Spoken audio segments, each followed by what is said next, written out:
Un chant berbère est venu déranger la ville. Une prière chantée par trois jeunes kabyles. Un chant berbère pour saluer l'ancien soldat, fils d'une guerre dont les blessures sont toujours là. Pas de drapeau posé sur le corps de cet homme, juste une photo de ses copains en uniforme, une vieille image qu'il a conservée toute sa vie comme un hommage à ceux qui sont morts dans l'oubli. C'est une histoire qu'on ne raconte pas tous les jours. Elle fait partie des grands silences qui entachent l'histoire de France. C'est une histoire qu'on ne raconte pas tous les jours. Ce chant berbère, c'est pas seulement un chant d'amour.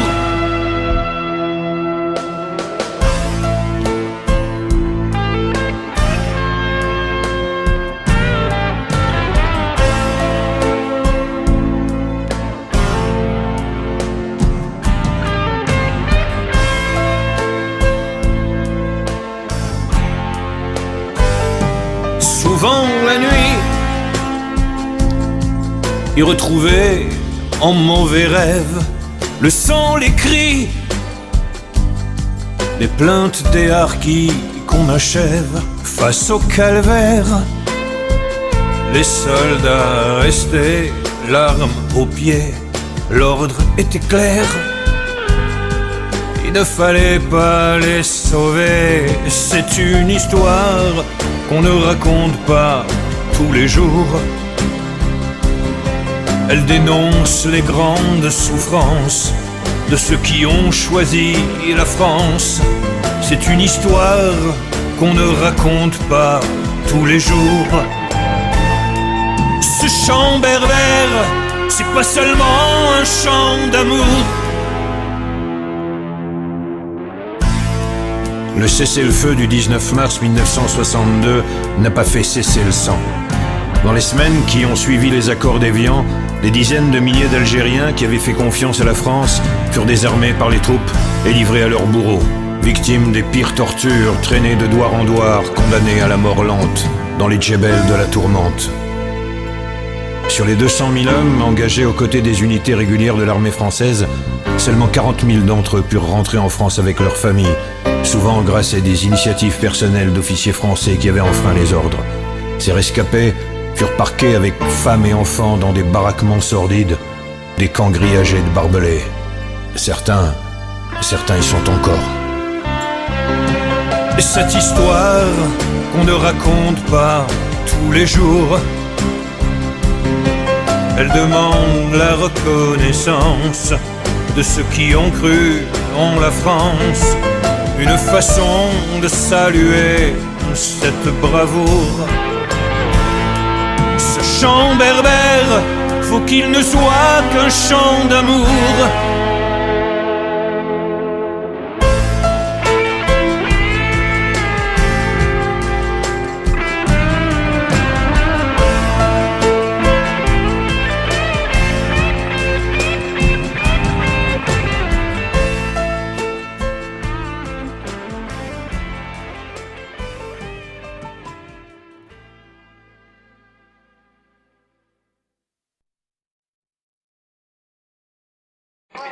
Allez, avancez. Voilà, bien en ligne. Allez, pas putain dans l'oreille. Doucement. Et pas vos bardins comme ça, posez-les sur la table. Voilà, si vous trouvez là. Voilà, un par un. Allez, avancez.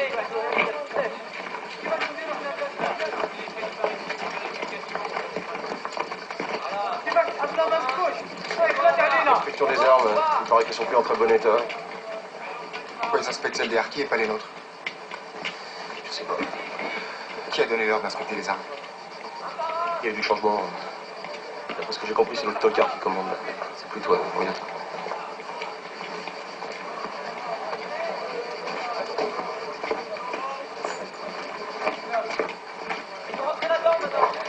Capitaine, C'est vous. Vos petits démêlés avec le commandant Bertrand sont terminés. oui, mon capitaine. Je reprends mon commandement. Vous verrez ça à Alger. Ici, tous vos hommes ont été dispersés dans différentes unités.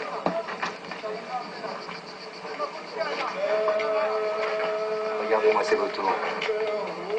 Ils me font des petits coucous en plus. Ils attendent. Regardez.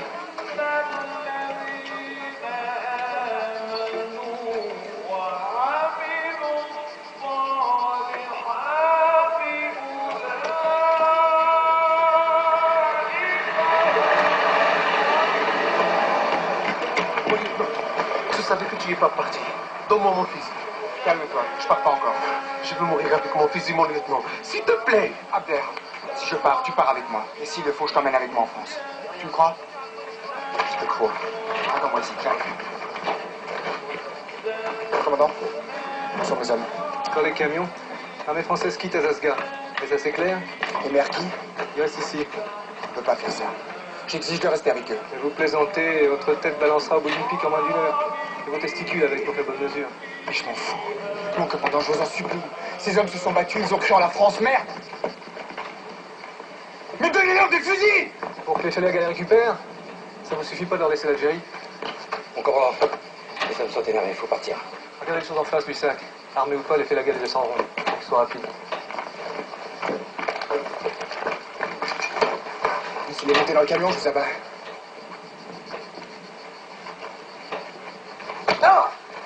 Merci, capitaine. Allez, hop. Allez! Allez! Go!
Immobile et glacé, le soleil de Verdun veillait sur le sommeil du fils de Noureddin.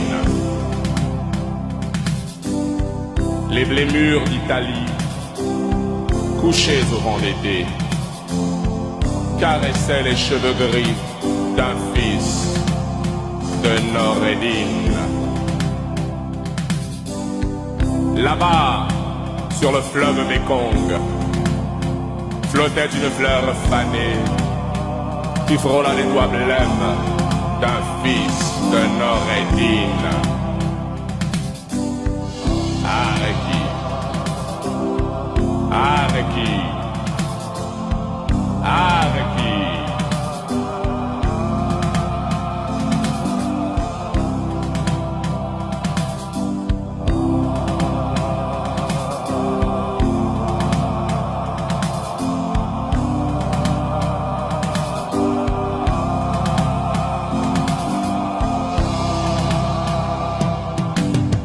Immobile et glacé, le soleil de Verdun veillait sur le sommeil du fils de Noureddin.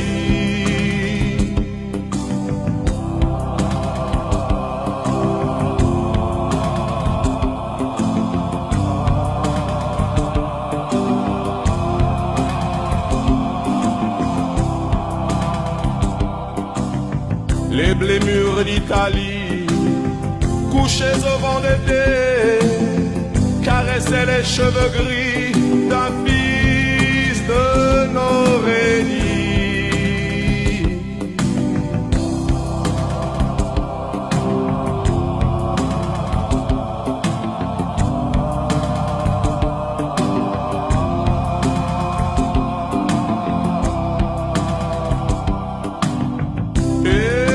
Sur le fleuve Mékong flottait une fleur fanée qui frôla les doigts blêmes d'un fils de Noureddin.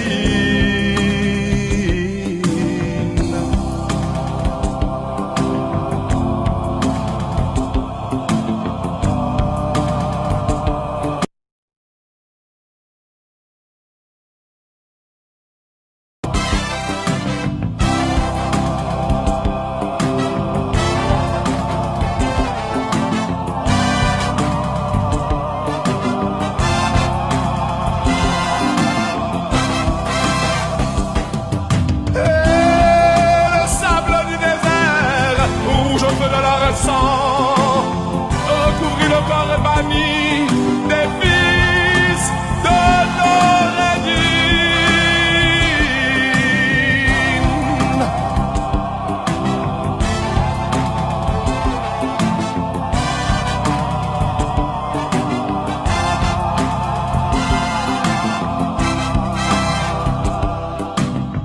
Mon Dieu, quel que soit ton nom, apaise enfin la blessure pour que dorment dans la paix les derniers fils de Noureddin.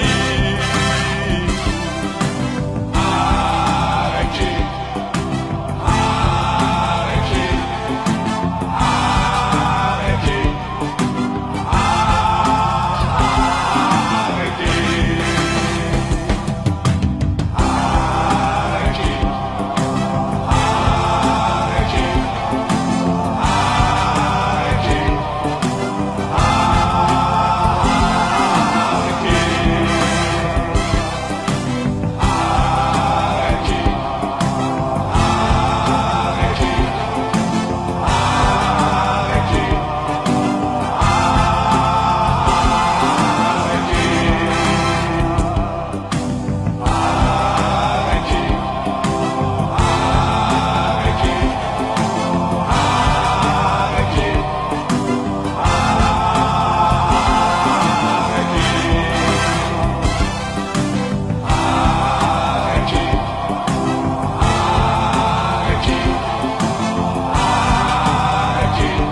Respect à la mémoire du sang versé